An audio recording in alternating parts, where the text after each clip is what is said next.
সন্তানের সামনে যে ১০টি কথা বলবেন না, তুমি পারবে না, এ ধরনের কথা সন্তানের আত্মবিশ্বাসকে দুর্বল করে দিতে পারে। তাদেরকে উৎসাহ দেওয়া উচিত, যাতে তারা নতুন চ্যালেঞ্জ নিতে সাহস পায়। তোমার ভাই বোনের চেয়ে তুমি কম। ভাই বোন বা অন্য কারোর সাথে তুলনা করা সন্তানের মনে হীনমন্যতা তৈরি করতে পারে। প্রতিটি শিশুই অনন্য এবং তাদের নিজস্ব গুণাবলী রয়েছে। তুমি কত বোকা, এমন কথা বললে সন্তানের আত্মসম্মান ক্ষুণ্ণ হয় এবং তারা নিজেদের ব্যর্থ মনে করতে পারে। বরং ভুল থেকে শেখার জন্য উৎসাহিত করুন।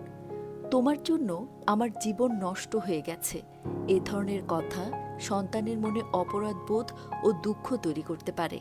তারা মনে করতে পারে যে তারা আপনার জীবনের বোঝা। তোমাকে আমি আর ভালোবাসি না। সন্তানের সাথে ভালোবাসার সম্পর্কে ফাটল ধরাতে পারে এমন কথা বলা উচিত নয়। ভালোবাসা শর্তহীন হওয়া উচিত।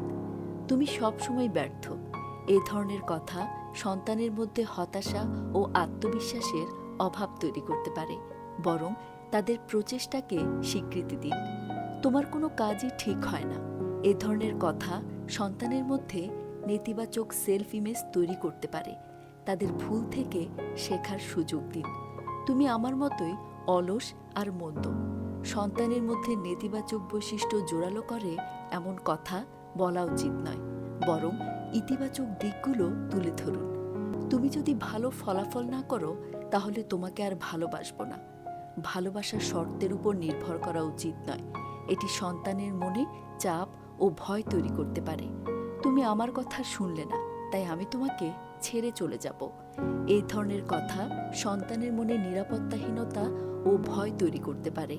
তারা মনে করতে পারে যে তাদের ভালোবাসা শর্তাধীন। সন্তানের সামনে ইতিবাচক ও উৎসাহব্যঞ্জক কথা বলা উচিত।